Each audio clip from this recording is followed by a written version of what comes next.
Hi, my name's Mark Williams and I'm a life coach and targeted individual. I own the site Targeted UK, which is the #1 UK site for targeted individuals. And this is a video today which is giving a strategy for how to put on the absolute very best Targeted Individuals Day.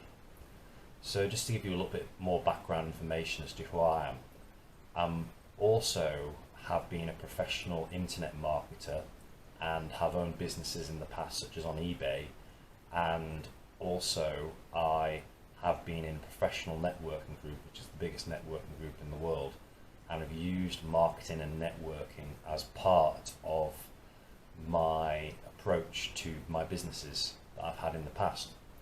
I've also put on 2 Targeted Individuals Day, one which was co-done with somebody else in 2019, and another one last year in 2021, which I organised myself. I also have experience in starting from scratch a activism group, which was designed to get people together for activism causes in Leeds, and me and another girl basically got that organisation, and another guy actually, got that organisation started from scratch and got it off the ground to being a successful organisation today.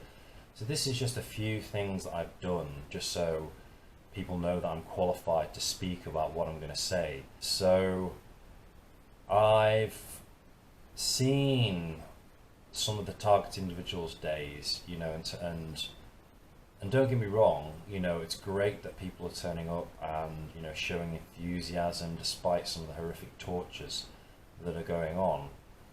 But I'm also seeing a lot of TI days where they may get like 1 or 2 people there, or most cases it's never more than 10. In the odd cases I've seen ones where I think it was in Japan and Thailand where they were getting some pretty high numbers, maybe in like the 20s, and a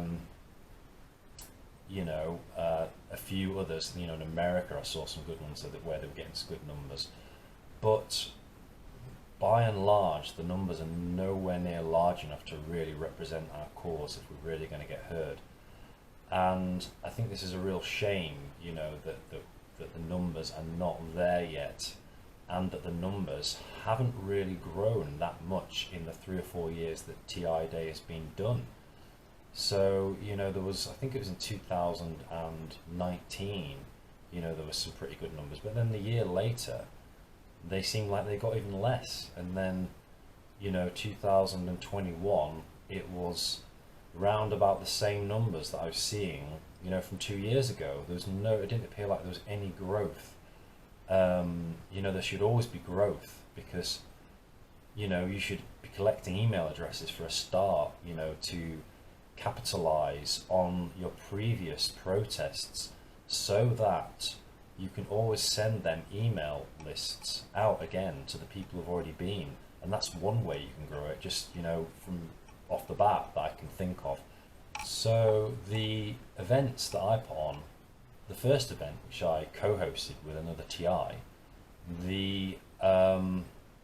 we had about 65 people turn up, and I know that because we had email lists and we had photos, so I was able to ascertain roughly how many people had turned up.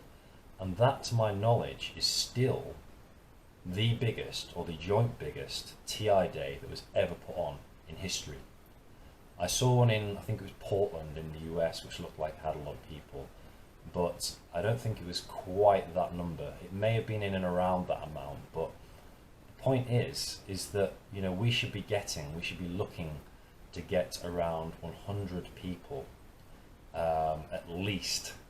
Ideally we'd have 300 people at the doors of, the institutions like our parliaments, the head of our parliaments, or wherever is most appropriate. I'll talk a little bit about venues later on, but we should be getting like 300 people, not 2 or 3 or even 10. We can even do better than 60 or 65. So in the second TI day, in 2021, which I principally organised myself, although I did receive people sharing, and helping out with leaflets. But I principally started the day with about 4 to 5 weeks to go. And had I started that much sooner, them numbers would have been a lot more. And that's just to show you that, within 4 weeks, 4 to 5 weeks, you can get a good sized TI day of 30 people. But like I said, 30 people, again, even that's not enough. Really, we want 200 people at the door. We want, at least 100 people. We want a big crowd there. There's at least, there's thousands of TIs in every single country, and thousands that are even active on the scene, on the Facebook groups and on social media. So we could easily achieve that if we were organised enough. We knew how to attract it using prayer and the law of attraction. But also I'm going to talk about many marketing, networking strategies, public speaking. I'm going to talk about all of these things in this video. So please watch this video until the finish, and please take notes, and please re-watch this video until the messages, the principle, should I say, really sink in and you really understand the principles. You really can remember the principles. Learning is remembering, so it's really important that we learn. When we learn things, we actually commit them to memory, and we're organised in the way that we go about it. So to start off, the first thing I would like to say is that doing TI Day once a year, it's not enough. Even if you get big numbers, it's not enough.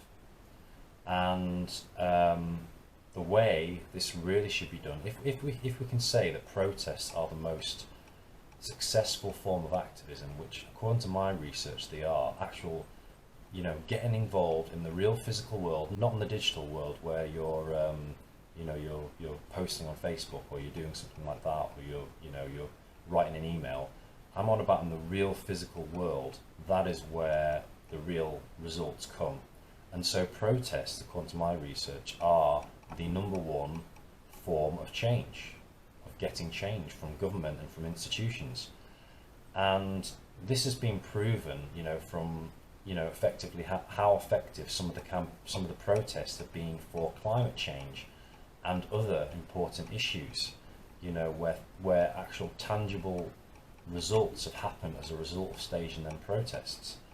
So protests do work, but we need enough protests and we need large enough numbers to make them work. And to do that, really, we need daily protests outside our main parliament, our main place within our country where they make the decisions, where they change the laws.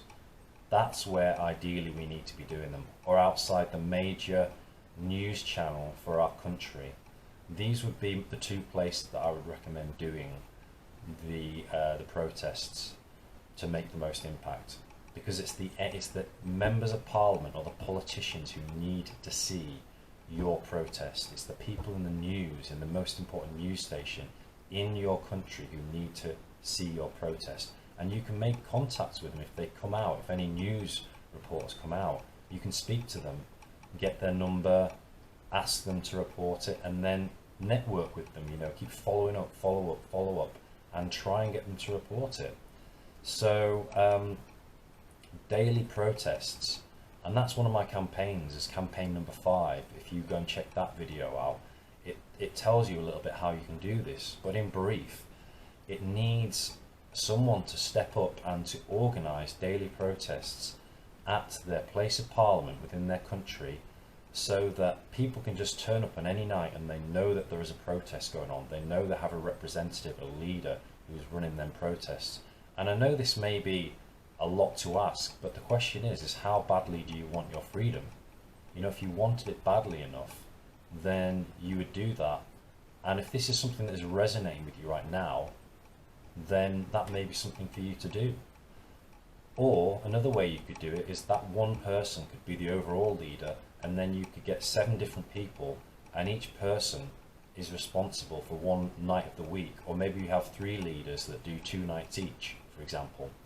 You could split the workload, but it should be to the point where you can turn up at that place, you know, outside your Houses of Parliament or your main place where they make legislation, and you know someone's going to be there, and ideally you know there's going to be a crowd there, you know, at least 10-15 people every night. You know, this is possible. This is possible when you know how to create using the law of attraction, and when the people who are going know how to create and know how to use their mind to keep getting more and more people going. If you can use the law of attraction together as a collective group, you can grow and grow and grow to phenomenal amounts.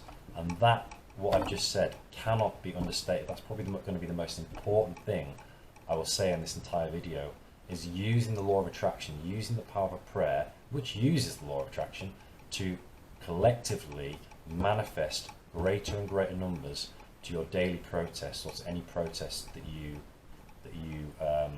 put on. So daily protests, you know, will follow the same principles I'm going to talk about in this video, but it's really, really important that daily protests are what's going to make the difference, because their daily protests are going to put the pressure on your parliament, or where they make the legislation, to create new legislation to either ban these weapons or stop them being used on civilians, or change watch listing procedures, watch listing processes, so that innocent civilians aren't being put on watch lists. So it's so essential, daily protests. And what these daily protests will do is they will put pressure on your Houses of Parliament, or your place where they make legislation, because it will be a consistent pressure daily. And if you can get the public involved, and you can ask the public to come along, and the Houses of Parliament where in your country know that the public know that you are doing these daily protests, and that the government is not doing anything about it. When the government knows that they know that you're not just protesting, but the people know that you're protesting, and the government isn't doing anything about it, that's when they'll feel the pressure, because they'll feel the pressure from not just you daily, but from the public, who know that you're protesting, but the government isn't doing anything about it. You know, they might see that the public are getting involved in the protesting, and that's going to add even more pressure. You know, you can invite news stations down to report on it, and tell them, we're having these daily protests, report on this. Even if it's just alternative news media, who may be more likely to report it first, that will put additional pressure on the government, the governments in your country, to act.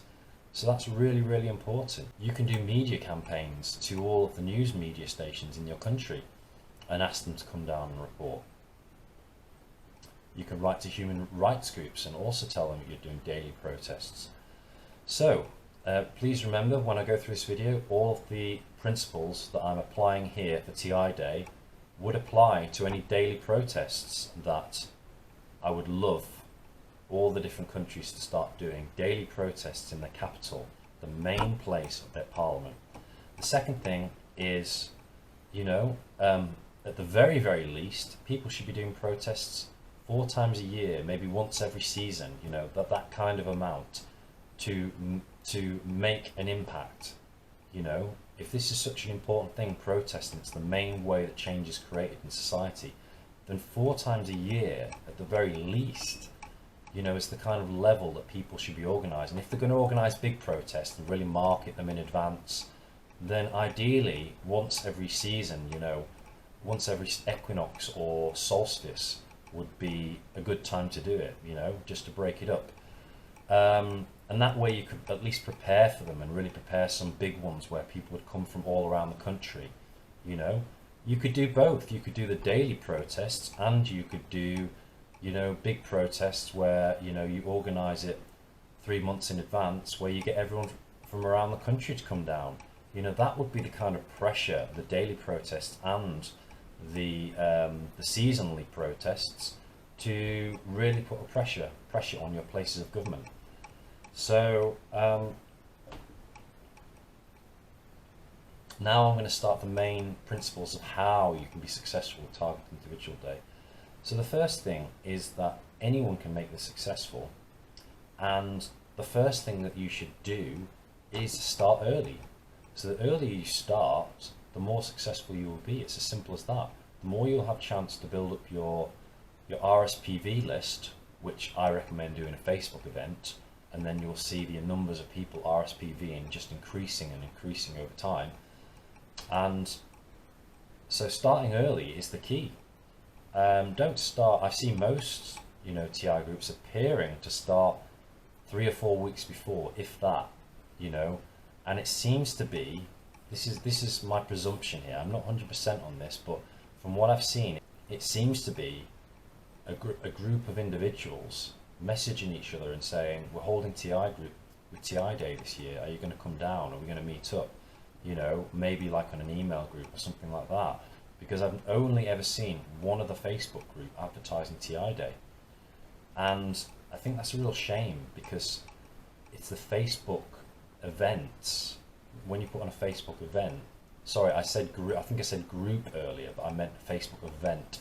So when you put on a Facebook event, then that is you're gonna be able to spread that easily and share it easily across all social media, and it's really going to increase the spread of your event across the targeted community.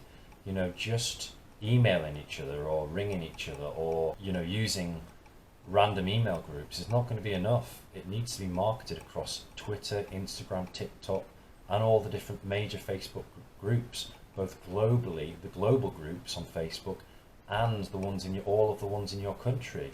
It really needs to get out there, and the best way to do that is a Facebook group with a video of somebody introducing the day, the person who's leading the event, the main leader, and it needs to be a Facebook event, and you need to have a promotional video alongside that event, which you then link onto the event, onto the Facebook event. I'll come back to these points later on, because there's a few things that I need to talk about before I go on to them. So you start early and you plan for it early, and just be aware that repetition is the best marketing tool. So it normally takes 7 exposures to a marketing email or to a product until that person is buying. It's the same with anything. It's the same with trying to get people down to your targeted individuals event. They need 7 exposures a lot of the time before they'll be convinced enough to go along, or before they'll feel inspired enough and motivated enough to go along. So remember that number, 7 times. This is the amount of marketing. That gives you an idea as to the amount of marketing which needs to be done, across all of these different social media platform channels and via any email lists that the group or individual who is organising this has. So start early. I would recommend starting. If you're going to organise one big TI day a year, you should be starting 9 to 10 months in advance, or even as soon as the last one has finished in August the 29th. Then I recommend starting a video for the next year. So get your Facebook event done for the next year and start marketing that on social media. Get your YouTube video, with all of your details, like trying to persuade people to come down, inspire people to come down. Remember to put that on your Facebook event, and literally start the moment one finishes for the next year. And that way you can get people RSPVing way in advance and get it in their minds, get it already set in their minds, so everyone's making decisions that, hey, I'm going to be there next year, and they've got that so ingrained in their mind that I'm going to be there next year that it happens. That's the law of attraction. That's just committing to a decision, getting it into people's minds so they know, hey, I'm going to be there next year. I've already decided this right now. Whatever happens, I'm there. So I recommend starting as soon as the last one's finished. And also use all that time to market effectively. Start early marketing it, and market it consistently and in a huge way, with lots of repetition, in other words, across all the social media platforms across that year. My recommendation is not just to put the event up with the YouTube video introducing it and then leave it until a month before. It needs to be promoted in a huge way with massive action as much as you can across the whole year, and really build up that feeling of enthusiasm that this is going to be the biggest event ever. We are going to put on a show they are not going to forget. We are going to put on we are going to put on an event that they are not going to forget. So yeah, starting early. So when you start early and you start planning for it, just make sure that there are no venue restrictions.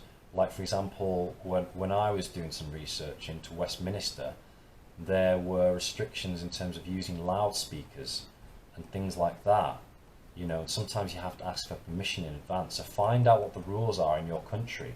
You know, in the UK, you don't have to tell anyone if you are just going to stand in one place and do a protest, unless it's, you know, outside Westminster, where you do have to tell someone apparently. So always be aware of certain, you know, specific locations where the rules may be different. But generally in the UK, and this may be a similar rule in your country, but please check your own country's rules. In the UK, generally, if you are stationary, you do not have to tell the police or anyone you're staging the protest. However, in the UK, if you are moving down the street or anywhere, you have to tell the police that you are doing the protest. And they also say in the UK that, you know, that you have to have, like, I think it's like one steward for like every 20 or 50 people, you know, and they're supposed to wear yellow jackets, and they give you all these rules. And, you know, I don't know off the top of my head whether they're rules or recommendations, but, you know, just make sure you know what you're doing in terms of stationary protests and moving protests, and any specific venues, you know, that may have additional rules. Do you need to notify the police? Do you need to notify your local council or your local borough? Check out the rules in your area and plan for that early in advance. Ask permission early in advance. Don't wait until the last minute, because that could just throw everything off. So yeah, another key point is that when you're promoting it, as soon as the last one is finished, you know, then you're using your YouTube video to give people reasons as to why next year is going to be the biggest, why they should attend right now, why everyone should start helping you right now. That is just, and you're promoting it. This is giving people more and more reasons to feel motivated and inspired to come to your event. So you're creating a big enough why. Remember, we talked about in some of my motivational videos about creating the why. You know, if you're trying to create motivation, you need to create a big enough why. And you create a big enough why by having more and more compelling reasons. The more compelling reasons you have, the bigger your why, the more you will motivate people. You need to know why you're doing something to feel motivated. So, and before you start, pray. Use the law of attraction. If you're the leader, or if there's a group of you, pray together for the success of the event. The most possible people come along to your event, and that you get the intended result from the protest. So these are two important parts. You know, that the maximum amount of people come to your event, and you get the intended outcome. And that's why it's very important to either write your outcome or your goals for the protest before you even start marketing it. Write in great depth what your outcome is. Is it for the politicians to create legislation to stop this? Is it for an abolition of these weapons, to stop these weapons even being made, to completely wipe them off the face of the earth? What is your goal? Whatever your goal is, write it down. Be very clear about it. Write it in lots of detail. Make it measurable, so you can actually look back and say, was that specifically achieved? Because you're given quantifiable amounts or dates to get it achieved. I've written a video on this, so please look at my goal setting video for tips on how you can write clearly defined goals and how you can goal set. So it can't be emphasized enough. You need, as a leader of TI Day, you need to know your outcomes, and they need to be clearly defined, and they need to ideally be written down in the ways that I've outlined in the goal setting video. You know, so ideally about an A4 page of paper, clearly defining the outcomes you want. Maybe you say recognition by government, media involved and reporting the event, head of the country bringing in new laws, whatever it may be. You may have goals that are slightly more achievable than that first, but I recommend aiming high, you know, and keeping the standard high, and you'll be surprised at what you can achieve. And even if you don't achieve it, you will have done more towards that event just by aiming high and raising the standards than you will have by creating by aiming low and not having them high standards of what you expect to achieve. So so pray in advance and pray on the goal, the clearly defined goal that you've written. You know, go through, read it out loud as you're praying or as you're visualizing it. Same thing, prayer, visualization, affirmations, same thing. All uses the law of attraction. Let's not be put off by any concepts here. Read it through over and over again before you even start marketing the event. Ideally, you would do a prayer with the other people who are organizing it with you, or the other people who are helping, and that will really help get it off the ground. So you're all praying collectively to really manifest these outcomes, the most people coming and your intended specific outcomes, you know, that you're wanting to stop this. So yeah, and then keep praying. You know, ideally keep praying with your organizing group, and as the leader, you know, really initiate that and organize them collective prayers. Get more and more people praying in the public in your country, and encourage them to pray or join your prayer group to make this protest a protest which actually gets the results you're aiming for. The importance of prayer and getting people to pray together for these protests to be successful cannot be underestimated. It is the most important tool.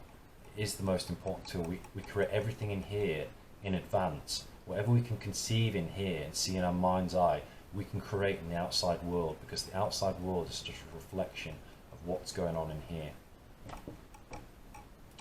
So the second point, the first point was start early. The second point was pray, not just as with the leader and the group that is organising the event, but as a community. Share your goals as well. Share your goals so that other people can pray in them. The second point, important point, is work together and assign tasks. So, you know, you might assign one person who's doing leaflets, one person who's doing banners. You need at least one marketer on top of the main person organising. Ideally, you would have two or three or four is possible. You know, these really are possible amounts. You know, ideally, you know, you would have at least one person doing social media and one person doing email campaigns. But again, like I was saying before, you know, really you need about 4 or 5 marketers. You know, maybe maybe a couple doing social media, a couple doing email campaigns. You know, another, you know, trying to email people to get them to come. You know, you need 4 or 5. I would actually recommend to do this if you really want to get results and make it worthwhile for yourself, because you don't want to create a protest and it just not be worthwhile. You want to get the actual outcomes, you know. So the next thing, you know, which I talked about earlier, and this is a must, this is an absolute must if you want to get the event out there, you need to have a shareable event on social media, and the best platform for doing that is on Facebook, because it still is the most widely used platform with the most targeted individuals in each country. And you can share that on Twitter, LinkedIn, Instagram, TikTok. I mean, Instagram and TikTok have such large followers these days, you know, that they're also massive communities, and there are lots of TIs on Twitter too, which is my main place where I share information.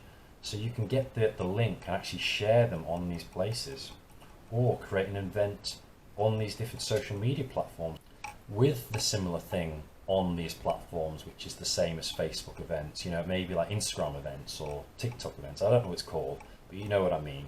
You can create separate events on there even still as well. But I recommend actually having one on Facebook and then sharing it across the platforms, because you want to see them numbers go up and up and up. So that's really going to be the best way of doing it, you know. And that creates social proof. When people when you start the event early, and when more people start RSPVing early, that creates social proof. Social proof says that people naturally want to do what other people are doing, you know, because for whatever reason, whatever the psychology is behind it, and that's called social proof, is that if other people have said, hey, that's okay, that's a good thing, I'm going to go, that is a worthwhile event, that creates social proof, because people then think, this must be a good event, because lots of people have RSPV'd already, it must be a worthwhile, important event. That's called social proof, and you want to use this powerful psychological tool of social proof to your advantage, and the way that you do that is by starting early, encouraging people to RSPV early, which then creates social proof, because people think, I'm going to go to that now because lots of other people are going, or I know this person that's going. You know, it's already been proofed, so to speak. It's already been shown to be a worthwhile event. Not just that, starting early creates a buzz. So it's just getting back to what I was saying before. It's a really, really important, it's an absolute must if you want to put on the biggest events and make an impact, to put it on Facebook events and share, encourage people to share, and do it early. The second must, absolute essential, is to do a promotional video. And I say must because if people were to watch my motivational video, you know, I say that when people make something a must to themselves, it's getting done. When you've got an essay that needs to be done for tomorrow, and that's the deadline, it's a must, it's getting done. But 3 weeks before, not really a must. You don't really have the same kind of urgency. We need to get that level of urgency within ourselves to motivate ourselves and make things a must. And so when I say make it a must, that's what I'm talking about. I'm talking about that level of importance. So doing a promotional video is very, very important. Like I said, create a buzz, create social proof. It also gets people used to your face. If people are not used to you as a leader or someone who's organizing any events in the TI community, it will get people used to your face. It will get them to know you a little bit. It will hopefully get them to trust, like, and be receptive to your message. That's the goal. And to feel like a connection, to feel part of something, to feel like this is something to be worthwhile. This is something that is worthwhile. So, you know, when you're creating that video, try and create a personal connection and try and motivate and inspire people and persuade people to come, and really stress the reasons why they should come and why they should RSPV early, and, you know, go into some of the details and of how you can make it successful as well. But a lot of it should really be emphasizing the why of why we all need to RSPV early, why we need to fully decide and commit we're going to be on the day, and what our outcomes are and why it's so important to achieve them. Just list reason after reason after reason and really inspire people and motivate people with them reasons. You know, 70% of it should be the why, you know, giving people the reasons to motivate them. 30% should be the how, you know, 30 to 40% should be the how of how you're going to be successful on the day, you know, banners, flyers, this kind of thing, strategies on the day. So it's really, really important that Facebook event and creating a promotional video. The other absolute essential is marketing in all the big targeted individuals' Facebook groups globally. So all of the biggest TI groups on Facebook, market in them and in the specific TI groups for your country. So whichever country you're in, say for example it's Sweden, then you would market first in all of the Swedish TI groups, and then you would market in the biggest TI groups on the internet, and you would maybe market in another 15 to 20 of the biggest global TI groups. In fact, that's what I did. I marketed in all the major UK TI groups, and I also marketed in all the major global ones.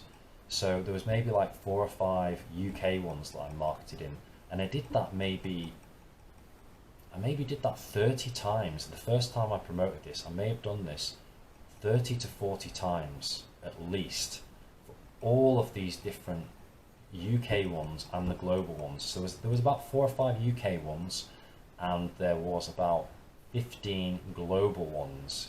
And some of these global ones have 10,000 people in. So you're going to get most of the UK TIs or Swedish TIs or whatever country you're in the global ones as well. There may be some who are just in the global ones but not in your local country's TI groups. That's why it's good to always post in as many groups as you can, not just in your country but globally, and do it consistently. Do it every other day or every day if you can, you know, to really get the message out. That's the kind of level and commitment we need if we're really going to promote these events in the best way, not just, you know, organizing it, you know, 3 or 4 weeks in advance and kind of doing it via messaging and, you know, kind of word of mouth and kind of people, or a newsletter, or like, you know, I'm not saying newsletters are bad, newsletters are great, it's another great tool, but it needs to be on social media. That's where you can get the most buzz and the most sharing, the most easy, that's where people can share it on social media. So, yeah, all the major TI groups, Facebook for your country and globally, Twitter, also a great one to promote on, encourage people to share, encourage all of your different marketers to share. Also Instagram, TikTok, LinkedIn, also an absolute essential for your marketers and the leader, the overall leader, to be marketing on all these different platforms to really get the word there across the whole targeted community. Also, if you are not a specific organization that is running this and you don't have a mailing list, a specific mailing list, then talk to the people who are organizing the biggest groups in your country. So in the UK, it's Targeted UK. In America, Targeted Justice and PACTS might be two of the biggest ones. Oh, and the Citizens Against Harmful Technology as well is another big one. Write to these groups and ask them, can I borrow your mailing list? So in America, it might be Targeted Justice or PACT or Citizens Against Harmful Technology or Freedoms for Targeted Individuals. You know, write to these groups and say, firstly, can we join forces? You know, can we work together? And secondly, you know, if they're not up for that, say, well, can we use your mailing list to get this out to all the TIs across the country, which you have the emails for? You know, ask all of them, ask all the major TI groups in your country, you know, if you can use their mailing lists or have access to their mailing lists, or even whether, you know, if they're not willing to give them out to you or let you use them, even if they can just market it for you, you know, via the mailing list. They don't have to get involved and work with you necessarily, but they could at least put the emails out to the community. You know, and ideally, you know, these reminder emails would be going out, you know, if you're organizing it way in advance, would be going out 6, 7, 8 times, you know, as many times as you can. Remember we said 7 times repetition, marketing technique, before someone will buy the product or get your message in this case. Same thing with an email list that's trying to get people to an event. You want at least 7 times at least to get that message out for people to RSPV. Also, a really important point, earlier I recommended 4 to 5 marketers in your team, and I recommend that at least one of them marketers writes to all the major news stations in your country and the major human rights groups and any other relevant groups, and asks them personally to come down, does a mail merge, you know, so it comes across that they're all getting an individual email, even though it's the same email you've drafted. That's a great beauty of a mail merge. And you can invite all of them down personally with a personally drafted email, or it appears so. And this will, this means that you're using TI Day as a marketing tool. It's like the TI Day is the centerpiece, but you're using that to get the word out about this important course. So that's really, really important, to use TI Day to get the message out even further. It's not just for the day itself, it's a massive marketing event before, during and after the event. That's called creating leverage. You know, that's creating leverage off the event and really utilizing the maximum that you can from that event, really squeezing everything you can from it. So yeah, again, share, encourage everyone to share on all of these platforms. You know, when you share it, ask people to share, ask people to speak to their friends, and ask people to pray that the maximum amount of people turn up and that you achieve your outcomes. Share your outcomes as well as sharing the event, your goals that you've written, so that everyone knows what your outcomes are, and then they can pray on them outcomes to achieve it. I mean, this is really creating leverage. If you were to do these things, imagine the amount of leverage you'd be able to create if you were to really treat this like a business enterprise and work together like a team that is working together to create a new invention or a new product. That's the kind of level of commitment and organization we need in the community, is to really, really focus on it as if it was a business. That level of precision, that level of dedication, that level of commitment, that level of clarity. So the next one is the next one, and this is a really, really important one, is this is not an event where one person organizes it and then everyone else turns up. No. That is the biggest flaw in any marketing event or in any protest like this. Every single individual person has got to take personal responsibility to market this as if it was a full-time job, as if it was a business, and as if they were running the event themselves, to really get the word out there and get, not just share the event, not just share the video, the promotional video, but also share the outcomes, and also ideally pray on it at the same time, pray on them outcomes. Every single person in the community needs to be sharing the event, the promotional video, the outcomes, and praying. These 4 things. Oh, and also contacting the media and contacting the human rights groups and any other groups that may be able to help. So 5 things. Next thing is, I really can't emphasize that last point enough. It has to be a collective effort. I saw this sometimes, where I was so grateful that people came down and made, the events successful. But, there wasn't enough people really going to town on the marketing and really just showing the same level of commitment that the organizers do. So, I really can't overemphasize that enough. So important. Imagine if you're just one person or you're a group of few people organizing that, and everyone just turns up without any leaflets or without any banners, or just comes down to chat. When you've put an event on, I'm not saying don't chat at the event, but what I will say is that have an event before you start the day where everyone gets together, you'll gain rapport, have a nice chat, talk strategies, feel good about relating to other TIs, and then have an event afterwards, and during the actual event be motivated, be focused, and really big each other up and give each other compliments and stay positive and motivate each other to keep going and really stay focused on the task in hand.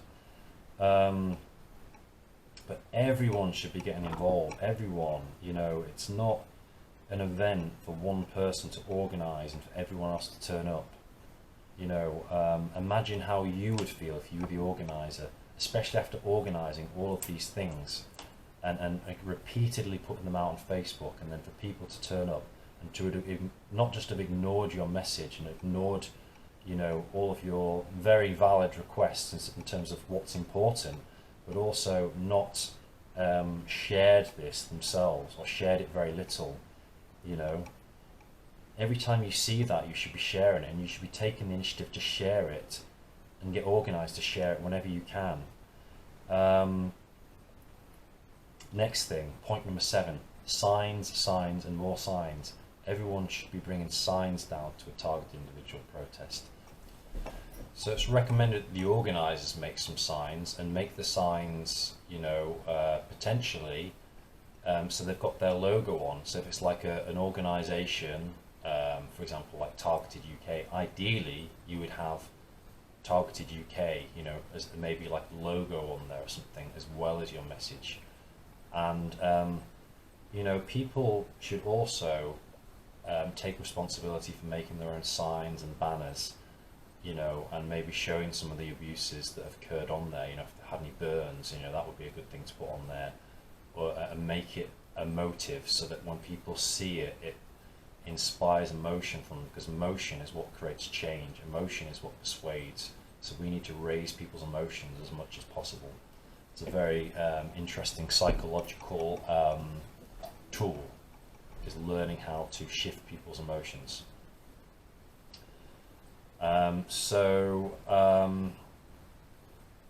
Signs and more signs. You know, it's no good having a protest without signs up, without people knowing what the protest is, without you even opening your mouth on a loudspeaker, without you even handing them a leaflet. They should know what your protest is about. There should be people standing with signs in all directions, so everyone, and you should be standing obviously in the area outside your parliament, and the main areas of footfall that are outside your parliament. Most people might stand in front of parliament, but then you might have an area of footfall, you know, within the next mile or somewhere else in, you know, your city, where, you know, one or two people go there simply because they know that that is a large area of footfall, you know. So you've got to be smart and think your way through it. You know, most of the time I would recommend staying outside the main area of parliament where the change makers are, because you want them to know your presence outside. You want them to feel and hear your presence outside. You want to put that pressure on them. You want any members of parliament or people that are part of the government walking out and seeing your protest. You know, it's more important to do your protest for them than it is for the public, because they're the people who can create the change. You know, yes, we need to wake the public up and we need to inform the public, but that really is a long-term strategy. That's really a slow long-term strategy. You know, that would take another potentially 30 years for that strategy to work.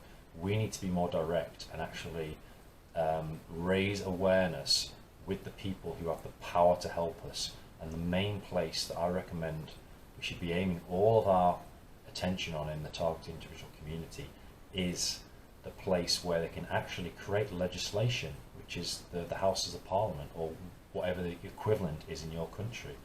That's the quick route. That's the quick route. We also need to work on the media to report this in such a way that the MPs, the members of Parliament, the politicians accept the message more easily. But that's another story. Okay, so getting back to the point, signs are really, really, really important. You know, and you know, people should be able to know what your protest is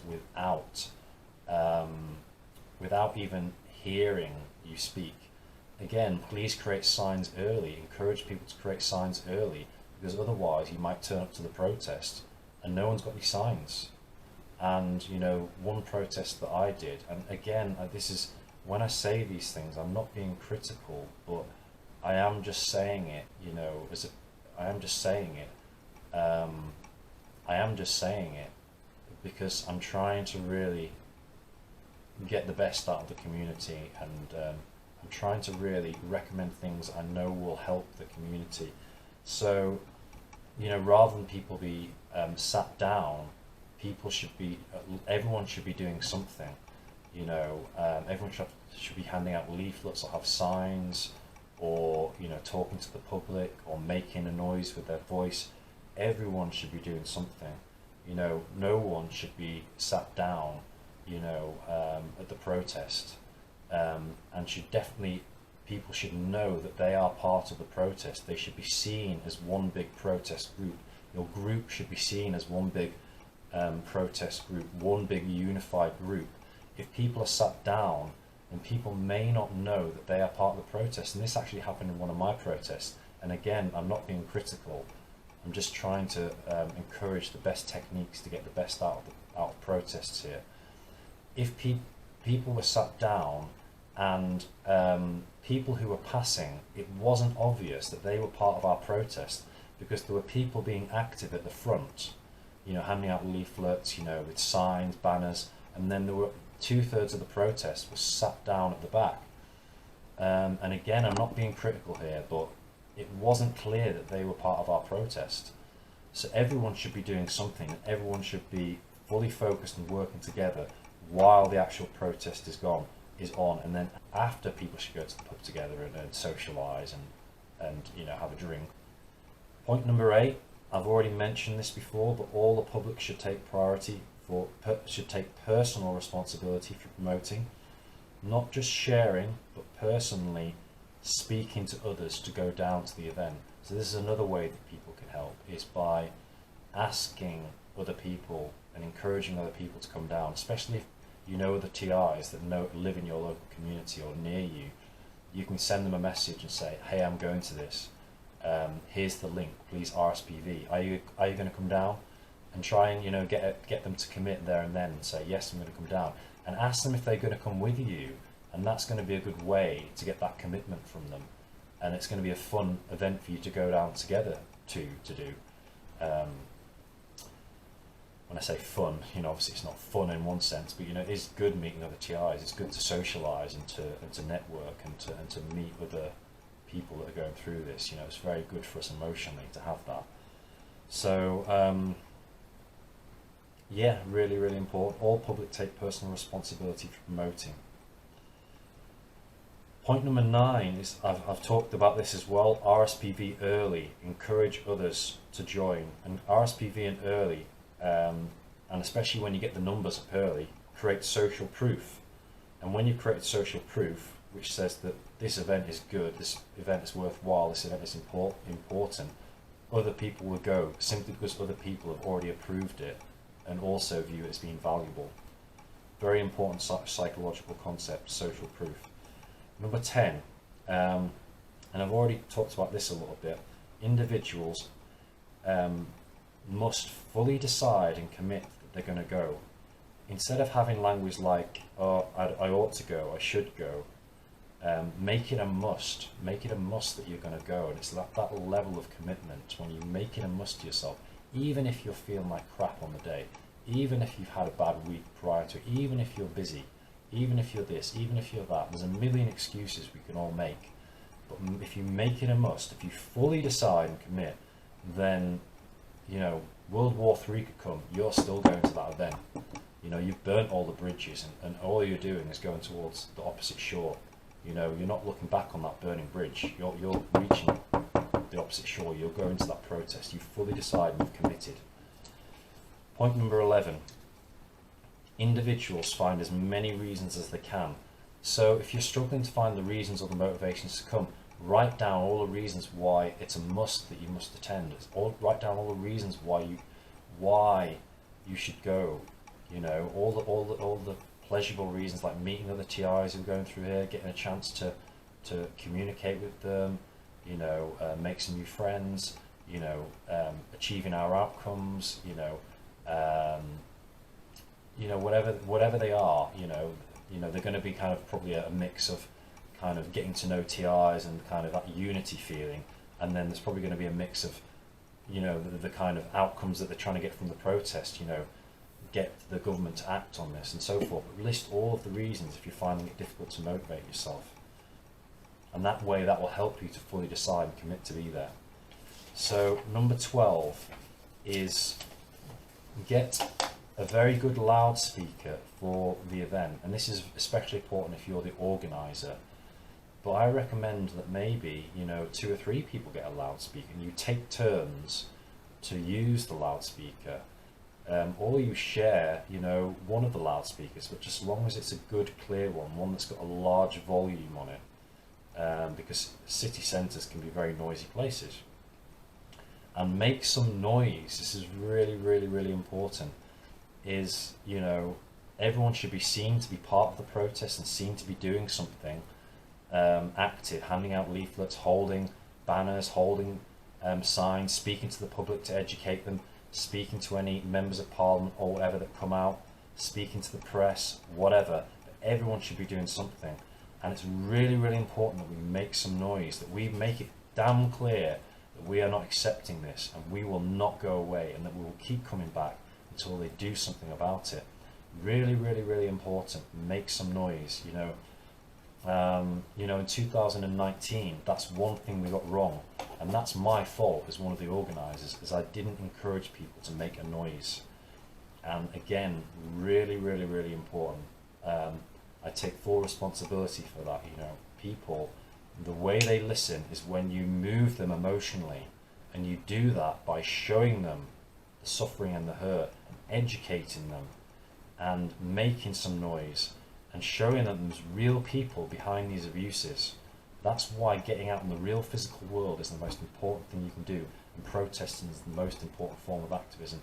So make some damn noise. Have, very good phrases, that you can say to help people, to help inspire people, motivate. We had things like no justice, no peace, no justice, and we shouted that to the high heavens, and we did not. We showed them that we were not going to sit down, and we were not pleased, and we expected action. We demanded action. So we also said things like research, discuss, stop. Research, discuss, stop. Stop direct energy weapon uses on the public. Stop direct energy weapon use on the public.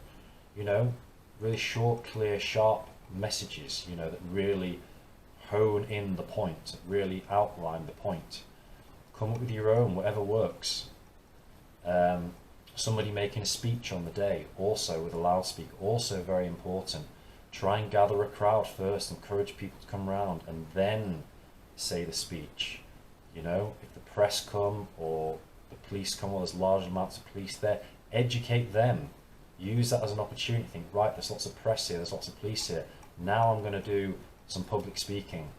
And have your public speech prepared, ready in advance. Know what you're going to say. Do the research. Know the most important points. Know not just your evidence, the whistleblowers, the patents, the leaked documents, the witness testimony. Know not just this information, but know the how you can persuade them emotionally, how you can speak authentically from the heart, and use your voice as a God-given human being, as someone with free will, to motivate, inspire, and move people emotionally. Show them that there's a real person and real people behind these abuses, and that's the advantage of the real world protest. So make some noise, make some damn noise. So important. A protest without noise, you might not have even bothered, because you've not moved anyone emotionally. Number 13, leadership is essential. Leadership is essential, absolutely essential, and strong leadership is essential, and while teamwork is just as important, teamwork without leadership is not going anywhere, and it's not going to have the direction, clarity, and focus that is needed. And it's worth saying that we need to be not just good leaders, but good followers, Okay, there may be one overall leader, but you also should have assigned tasks, like one person is marketing, one person is organising, the person giving out the flyers, one person is organising the people with the signs and directing them where they should go, one person is speaking to the police, the public, one person is making sure that the event is safe. There should be many leaders at the event, and it's an important thing that all leaders should be good followers. So when it's somebody else's turn to do their role which they're assigned to, or the role which they're best at, then all the other leaders should become followers in that moment, and should follow and support that other person to do their role as a leader in that moment. It's not about one person being a leader in the community. I want to encourage as many leaders, as many people out there, as many TIs to become leaders as possible, because that's the way that we're going to overcome this, is when we have as many people that step up and raise their standard and say, I'm going to be a leader, I'm going to put myself forward, and I'm going to make the sacrifices to stop these abuses. We need as many leaders as possible, and the way that we're going to achieve leaders and get leaders in the community is by more people learning the skills of personal development, more people learning about the law of attraction, how to manifest the reality, more people learning how to motivate themselves, reading motivational books, more people learning, these are really important skills, these 3 important skills of public speaking, networking, and marketing. So important, as well as the personal development, the law of attraction, which is the most important. The other 3 skills that the leader would, all people in the community, but especially leaders, need to learn is public speaking, networking, and marketing. So I'm going to say them again because they're really important. personal development and the law of attraction, public speaking, networking and marketing. I recommend that all people, TIs, start learning about these subjects and start holding that intention to become a leader and to step up and raise their standard. And when people do this in the community, when people start reading books in these areas, all these 4 different areas, public speaking, networking, marketing, personal development, the law of attraction, and when they start watching YouTube videos that talk about these things, modeling people that are good at these skills, then we will have more leaders in the community. But if you want to be a leader, decide that you're going to be a leader. Fully decide you're going to be a leader.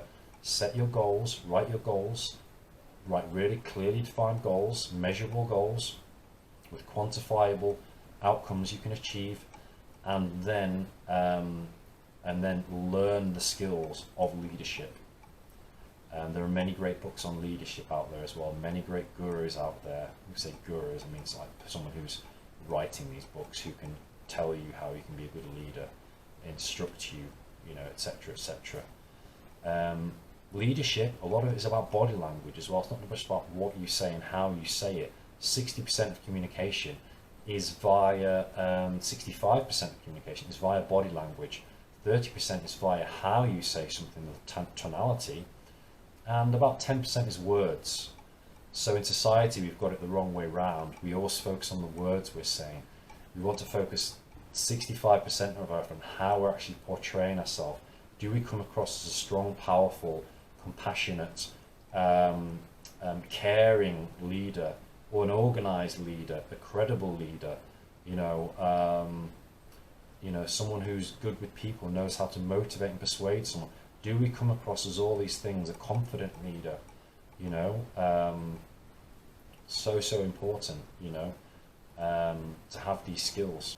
Again, you can attract these skills by simply holding in your mind that you are these things, visualizing yourself as that person, writing down, I am confident, I am expressive, I am communicative, I am persuasive, I have excellent public speaking, I am an excellent network, I'm an excellent marketer, I speak with clarity, motivation, persuasion, compassion, whatever it may be, authority, power, people think power is a bad thing. Power is not a bad thing. If you use it, it's good to come across as a powerful person if it's balanced with compassion, if you're doing it for the right reasons, because power is an important quality to get things done. It's a very action-based quality, whereas compassion is more of a connective quality. So both are important. Both are different sides of the same coin. The kind of more masculine energy, more feminine energy. So books are so important if you want to develop as people in the community. So books. So I recommend reading books and reading more books and reading more. So I recommend just reading so many books if we want to really develop ourselves as individuals in the community, and keep saying affirmations and holding visualizations of this new leadership identity that we're creating in ourselves. And also pray to become the best leader you can, to help as many people as you can, and to stop these crimes. Keep praying and you will achieve that goal, I assure you that, because you will manifest it. As long as you're taking action as well, you will manifest it. Okay, point number 15 is stay enough time. So if you're staying at a event, then you should stay, in my opinion, for a good 4 or 5 hours. Make a good shift out of it, make a good day out of it. If people are coming from all over the country, you need to make a really good day of it and give people the opportunity who may be turning up a little bit late because they live so far away, the opportunity to really protest. In fact, obviously I'm going to recommend that people are there, an hour before, and that you have a meeting before, where people just like socialize and have a bit of a laugh, get to know each other, discuss strategy. I'm going to recommend that people are there before that pre-meeting, before you start the protest. But in some situations, people may have work, the night before and be working till late, or not be able to get there until that time. So make it a worthwhile day, make it long enough that people can, not just that you make an impact with the protest on the people you're trying to get to pay attention to you, but that people have a chance to come down there and protest for a considerable length of time. State these times very clearly on your Facebook event and in your motivational video, in your introductory video. So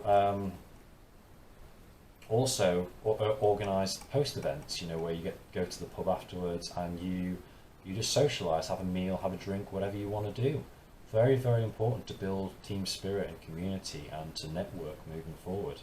But most of all, just for a sense of relief. It's like, hey, we've done it. Yes, we've done it. Pat on our backs now, you know. It's great. And there's nothing better when you put that work in and then you just finally say, right, we've done it. And now we can just relax, socialise and have a good time, have a laugh, you know.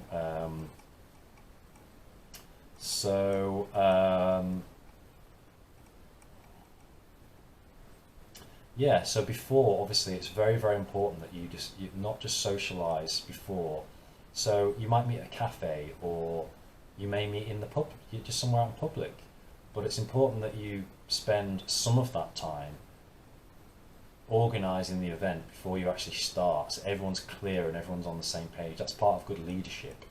So you may say meet an hour before, you may spend 40 minutes of that just chatting, getting to know each other, having a drink, whatever, just chilling, and then spend 20 minutes of that organising people.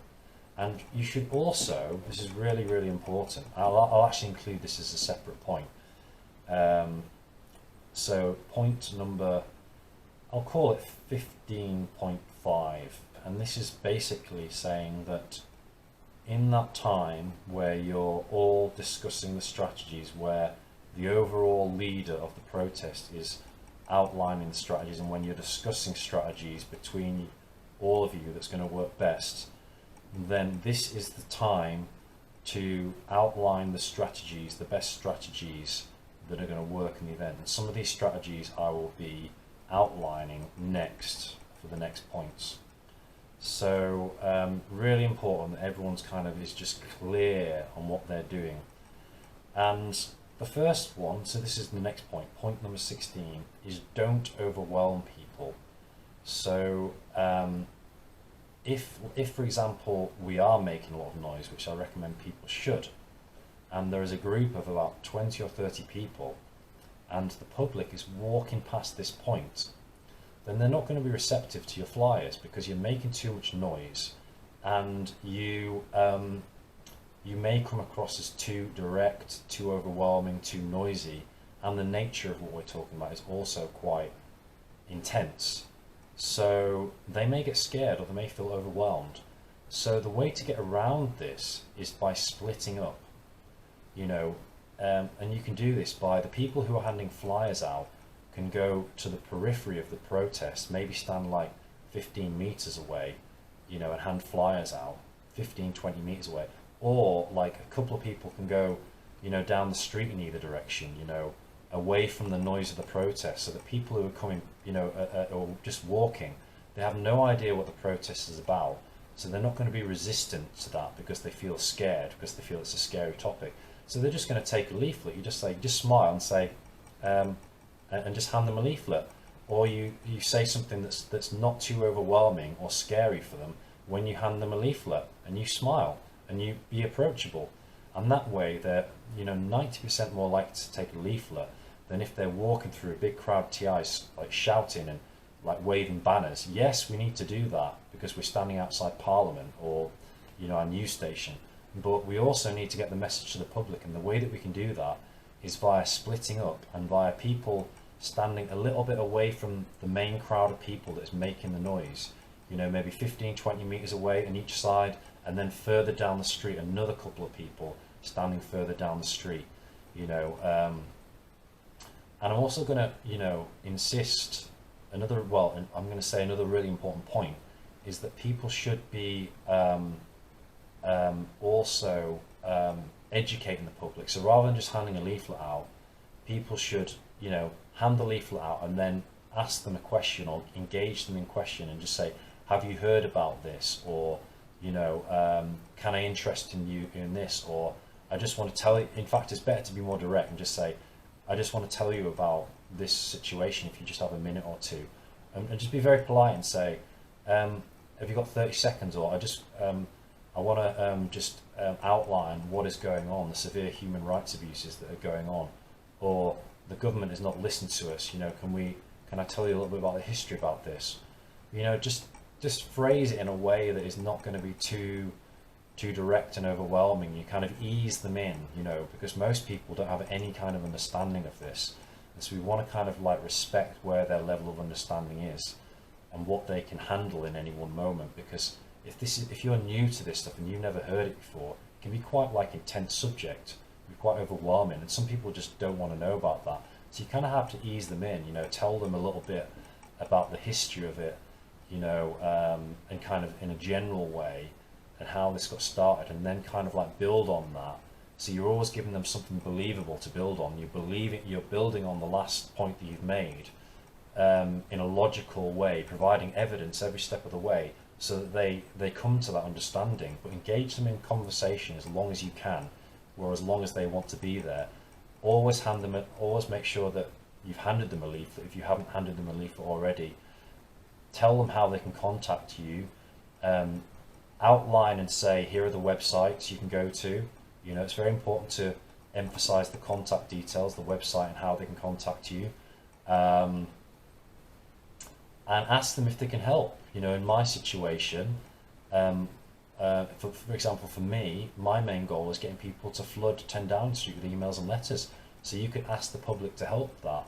You could also, say, research, discuss, stop. That's the slogan I've been using. It's a great slogan because it outlines in 3 key bullet points what you're trying to get people to do. It's research. People need to do the research before anything.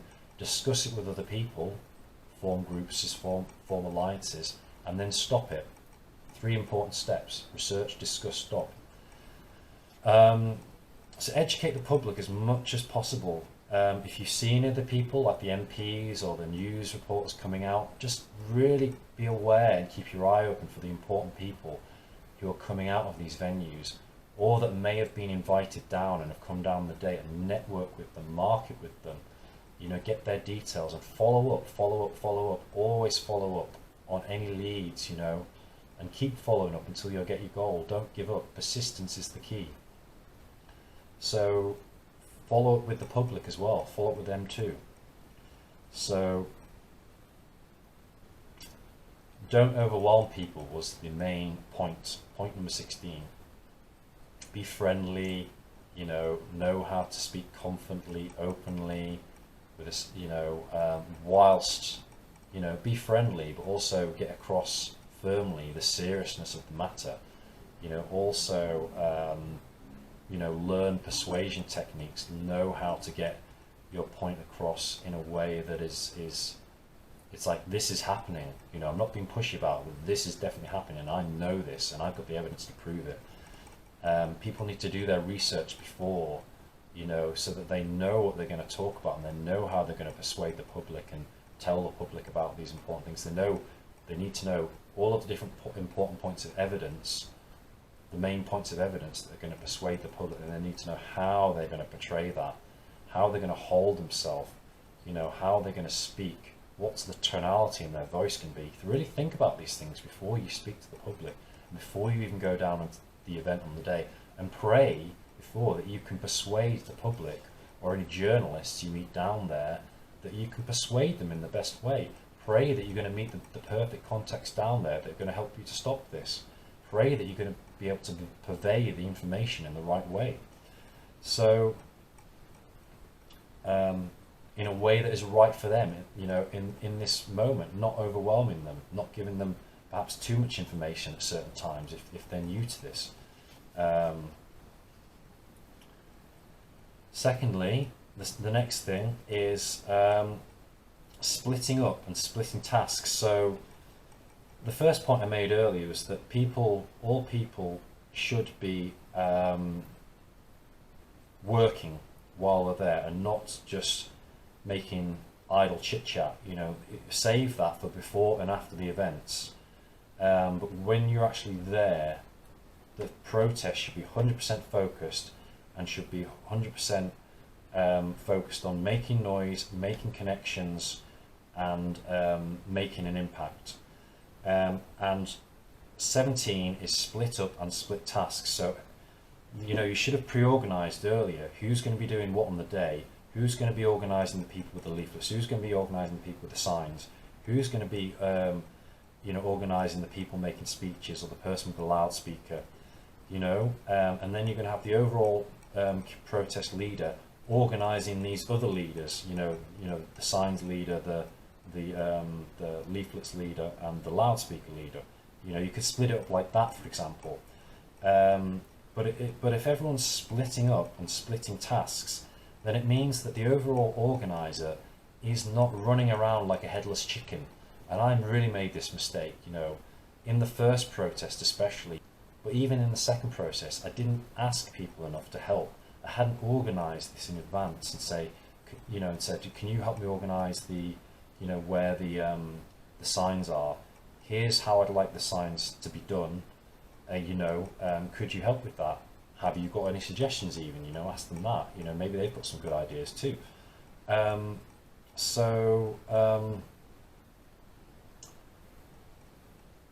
Splitting up and splitting tasks and assigning tasks to each other. That's the best way you're going to be able to work together, especially if you've done that in advance. Everyone should be doing something. People should be encouraging and motivating each other during the event and inspiring each other to stay positive whilst the event is on. This will help us to stay focused on the outcome. Another important point is that everyone should be using the power of the law of attraction and the power of prayer who is at the event. So people should be holding the outcome in their mind of it being a successful protest, but more specifically should be holding the outcome, which is the outcome of the event. And remember earlier I said that the organizer of the protest should clearly define the outcomes of the event and then should post them on social media and encourage people to share. Well, that means everyone should have read your outcomes and should know what the outcomes are. And so when they're at the event, they can hold them outcomes in their mind. They can pray for them outcomes by seeing them as already being done, feeling them as already being done, holding them in the mind, and then they're attracting the outcome while they're doing it. They're not just kind of there holding up a sign but not really being aware of their outcome. They're aware of all the major outcomes that they're trying to achieve. And that means collectively we will be creating the energy via prayer to manifest that as we're doing it. It's really, really important to always be manifesting throughout the day and always be focusing on what you want throughout the day. Always be focusing on how you can create freedom for targeted individuals and for yourself. So this is such an important point. If you can organize it before the event and ask people to hold that intention in their mind and see it as done, and outline the key points that we're trying to achieve. It might be a government recognition, media to report it, Parliament to create new legislation. Maybe just boil it down to 3 outcomes and say, hold these outcomes in your mind and see them as done, feel them as done as you're protesting. This is called acting as if, creating the feeling place, creating that feeling as if it's already been achieved. So this cannot be overstated enough. So important.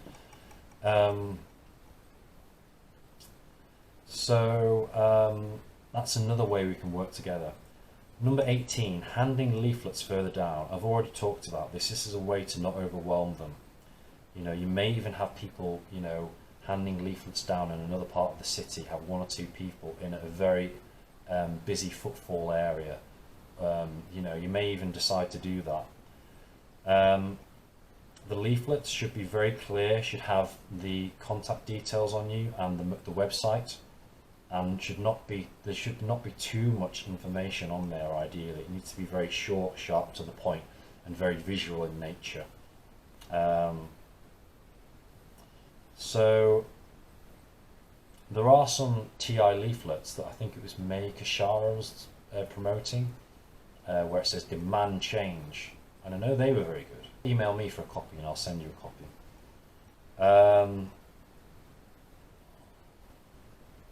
Other strategies. I'm going to talk, this is 18.5 because I split this one in between a couple of points. 18.5 was other strategies I would like to talk about.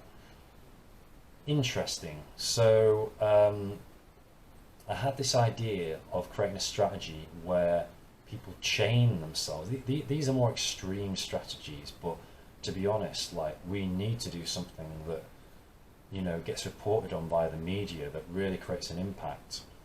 You know, like, for example, chaining ourselves to the gates in front of 10 Downing Street, or chaining ourselves to the railing and refusing to move, refusing cars to allow cars. These are some ideas that people may like to entertain if they feel they're just still not getting the results in their country and the government's still not listening to them. It's worth considering ideas like this, you know, doing something which will force them to take action, force them to report it, because otherwise they may just like try and brush us off and not listen to us. So chaining yourself in front of the gates, refusing to move, sitting down, sit down protests, lie down protests, you know, they may just move you on if you lie down. This is why I had the idea of getting a few of you who committed to chain yourself in front and refuse to move until something is done. But then I offer that with a disclaimer, you know, if that's against the law and you don't want to do it, then you know, you need to research the laws and the legality of that in your own country and the potential consequences of that, because I'm not accepting any responsibility for that. If you do that, you do that for your own volition and your own personal free will, okay? And I'm not suggesting anyone break the law, I'm just putting some ideas out there, okay? So chaining yourself is one idea. There was the idea where, you know, where the climate change people, was it climate change or some other group, they did a sit-down protest on the motorway where they put their cars in front of them and then sat down in front of their cars. So the cars were first and then they sat down in front of it, you know, to keep a safe barrier. And they did that to demand change in energy prices or something like that to do with climate change. That's another potential idea. And you may say, well, it's extreme, but maybe we need some extreme forms of activism to get people's attention, you know. And again, research the legalities of that. I'm not recommending or saying to do that. Please do the research, please research the legalities of it, and only do if you want to do it. And after you've done the research, I take no responsibility for any any consequences of that. I'm just putting it out there as an option. There may be other things people can do. There's things called flash mobs, isn't there, and things like that. And you know, there's a specific word for it, isn't it, where you resist. Is it like active resistance or something, where it's not just like a protest where you go and speak, but you actually do something that you know, forces them to act to get you to move or something like that. I can't remember what it's called, but number 19, engaging in discussion and knowing your stuff. Well, I talked about this earlier. Basically, this is just making sure that every person does the research, you know, at least a couple of hours, finds the key points that they're going to speak about before they go down, so they sound like a credible, well-oiled individual who knows their stuff and is confident about the material. Think about how you're going to say it, the tonality you're going to use to make you sound like, you know, you're someone with credibility, authority, professionalism. How are you going to say it that comes across like it's matter of fact but is not too pushy? How are you going to say it in a way that's compassionate and moves them emotionally? So provide evidence, and provide more evidence. It should be all evidence and factually based. No personal theories or things that seem far out or are far out. Keep it very grounded and as to their level of understanding. You know, and work in slowly, work in progressionally, like I said earlier, providing them the history and then kind of maybe adding a little bit more and relating it to that, but everything should be related to evidence. For example, you know, the whistleblowers, talk about the whistleblowers and what they're saying, what evidence are they providing, talk about the patents, the fact that there's over 100 patents pertaining to Havana syndrome, directed energy weapon assaults, the fact that there's, you know, documents out there. I have a document that shows 1,300 witness testimonies. You could say that there's thousands of witness testimonies out there, you know, that people are acquiring scientific and forensic evidence, and talk about some of that. You could talk about you know, the history of MK Ultra and how this ties into that. You could talk about how the mainstream media is reporting it with the Havana syndrome. In fact, they're going to be the best things, is talking about the Havana syndrome first and really kind of approaching it from that angle. You don't even really need to get into like the mind control stuff as much, especially if they're new to this. It might be a step too far. You know, kind of keep it, you know, related to the stuff that's already out there. You know, at least initially might be the best thing to do. You can also talk it from a historical point of view and talk about how these things have progressed and how this has been going on for decades. That's another good approach. You can talk about the, you know, how the scientific Academy of Science has now got 19. The Academy of Science has now said that this is most likely pulse microwave area. You know, anything you can basically to put it across in a credible way. So 19.5, get one person to collect email addresses. So this could be another one of your team, and organise this in prior to the event. Organise this prior, where you ask one person where their only job is to collect email addresses of everyone who's there, because there are many people who you won't know will turn up, especially if you've done a really good job. So you want to collect their email addresses and then save that email address, add them to any previous email addresses from any previous event. And if you are an organisation, say for example Targeted UK, then what I would do is I would grab them email addresses and I would put them into the Targeted UK website, into the contacts section in the Targeted UK website. And other similar groups could do the same. And that means that when you send out a mailing list for the next protest, then you have more contacts on that list. You know, or you'd be sending out a mailing list for anything. You've got more contacts also, more contacts who are active contacts in the community.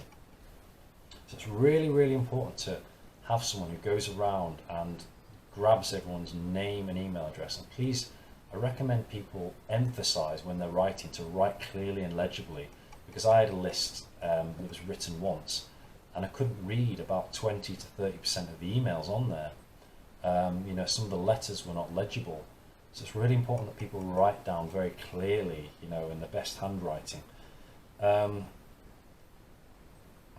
20, get details and follow up, and follow up. I really cannot overstate following up. If you're going to go to a protest and put all that good work in and get all of these leads, you know, we had a couple of journalists come down to the last one. If you're going to be speaking to these people, or even if you're just speaking to the public and not someone who's, you know, a person who can necessarily help you because they're in a position of power, we should be following up with them, you know, and especially if it's a person who's a journalist or a person who's in a position of power who can help. We need to follow up and follow up and follow up some more until we get the outcome and not be shy about it. Obviously, don't do it in a way that's going to put too much pressure on them and comes across as too needy or too desperate, but still be persistent enough. So maybe you might follow up like the day later, or even later on that day when you get home from the protest. And then you might follow up, you know, if they don't get back to you, follow up in 2-3 days. And then if they don't get back to you, maybe in another like 3 or 4 days. And then keep in contact with them, you know, keep that rapport going, keep networking with them, keep strengthening that connection, you know, and keep them in the pipeline, so to speak. So you never know when that contact may come in handy in the future, or they may be busy right now. Stay in contact, but ideally you want some kind of outcome, like for them to, if it's a journalist, for them to report it, or if they're, you know, an MP, for them to, you know, try and keep following up and ask them to speak to other MPs and talk to other MPs about it, or get it in the House of Parliament, etc., etc. So following up is a very important marketing networking skill. So yeah, that's how we're going to get the results, is via networking and following up afterwards, and keeping people accountable, holding them to what they've said. So point number 21, as part of your organising team, you should have one person who is solely responsible for live sharing and live streaming the event. So that should be a person who is ideally on all the different social media platforms: Facebook, Twitter, Instagram, LinkedIn, TikTok, these major 5, and can share the live streaming link. And especially when people are speaking on the loudspeakers and kind of chanting together and saying things together, but also, you know, getting opinions from the public, getting opinions of maybe important people that people have communicated with, connected with, like journalists. So they can live stream all of these important aspects on the day, so that the other members of the targeted community and the public can see them across all of these things. This person who is live streaming should have a network of people who are not at the event, who are also sharing these across many different platforms and groups, so that you're really getting the video out there, the live streaming video. Imagine if there was one person, if there was a group of people who were sharing this live stream all across all of these different platforms, across all of these different groups within Facebook, all of these targeted groups, targeted individuals groups, but also any other truth-seeking groups like 5G and, you know, whatever, you know, groups about, you know, whatever, you know, the deep state, for example. So that cannot be understated, that that strategy, having one person who's solely responsible for live streaming, and then a team of people who are at home on their computer ready to share it all around the internet on the platforms, the channels and the groups which have and the profiles which have the highest number of people, and especially the highest number of people who would be receptive to our message. So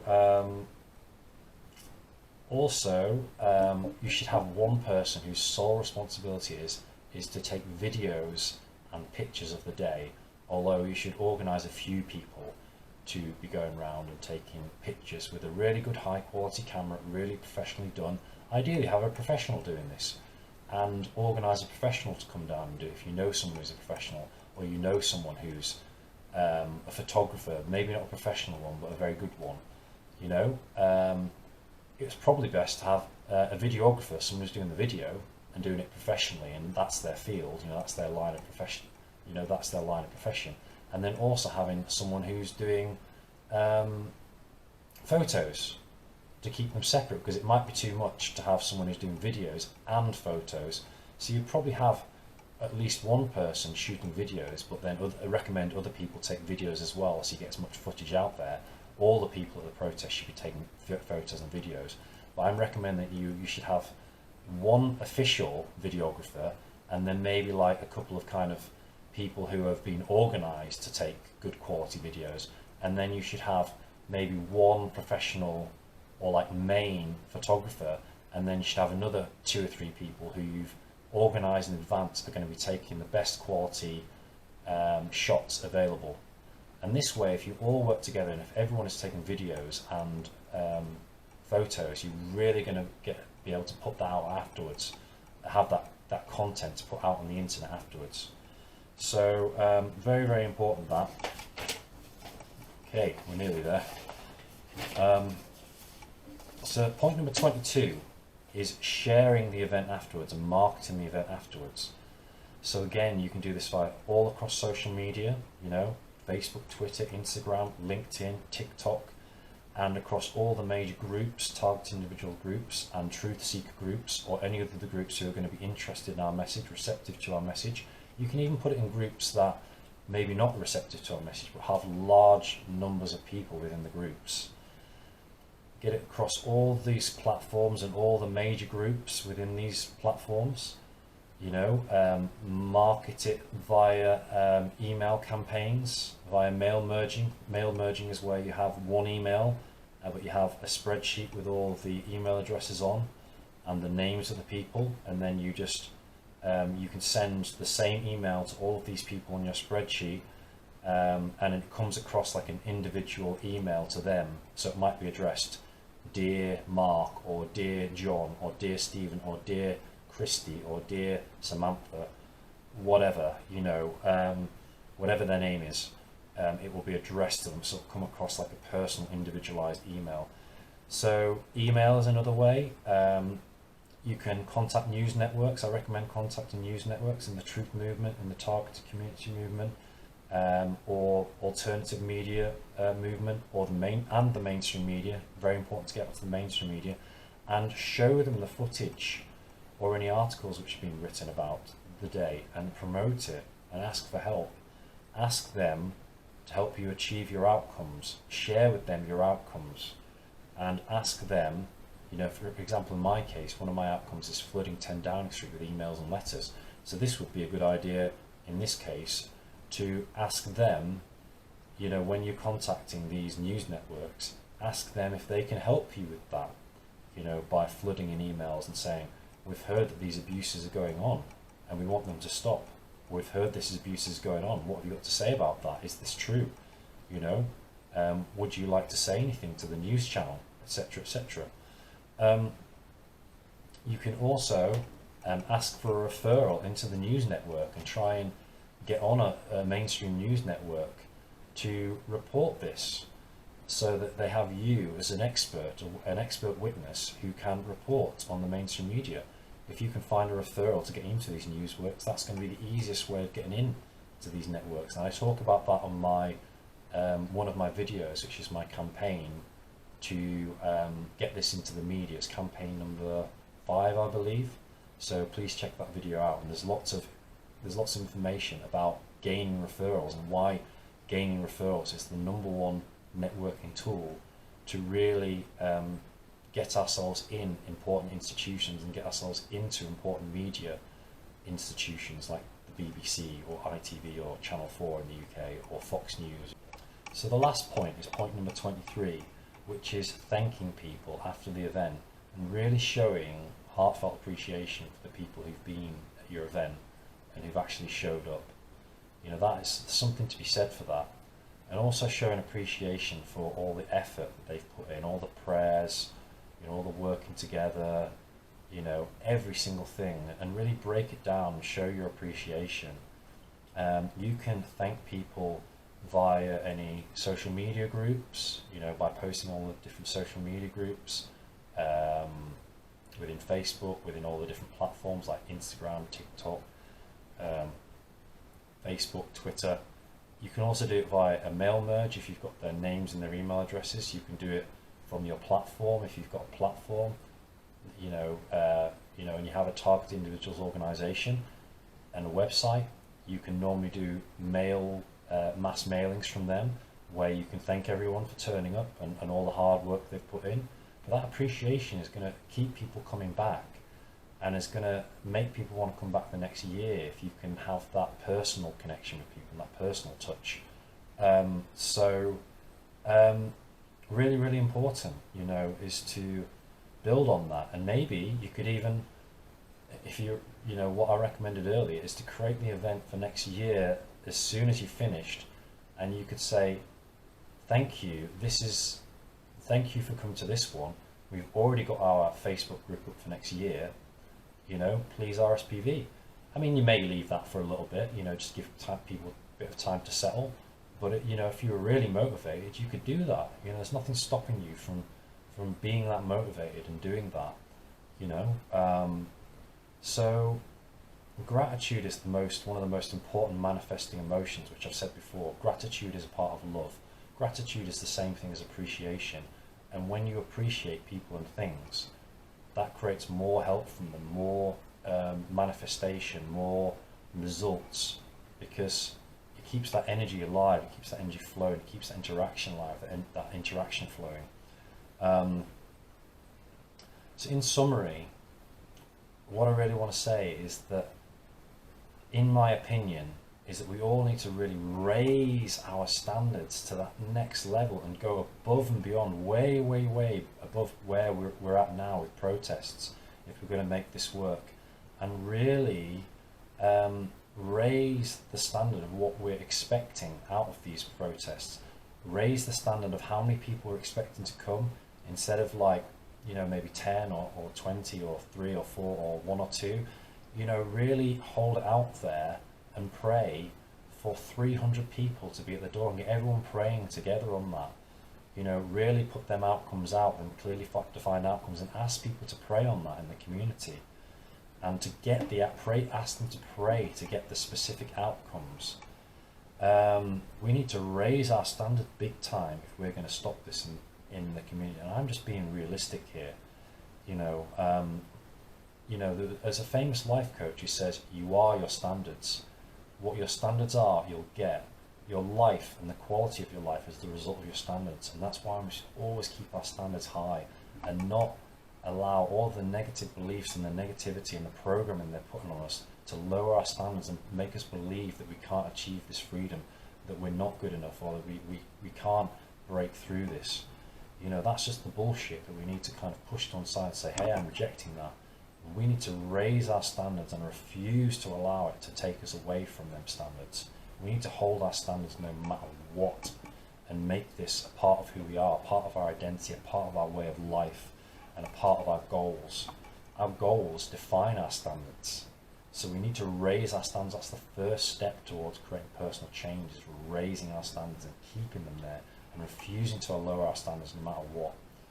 Remember, shoot for the stars and you'll land on the stars. But if you only shoot, a little way up, then you won't even get off the ground. So it's always good to raise the standards high and shoot for the stars. Shoot for as high as you can get, as much as you can get.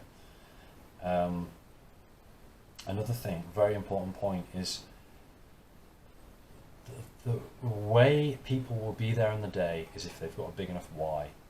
And the last point I'd like to make is that if we all have a big enough why, if we all have enough reasons, enough compelling reasons why we must be there on the day, we must share this as much as we can, we must help and contribute as much to the success of this event, then we will do these things. If we have no option of retreat, if we have no excuses laid out on the line ready to use, if we say, right, you know, we're in our ship, you know, and we're going to land on that shore, and when we land that shore, we're burning our boats, so that we've got to fight and achieve this goal, or we die.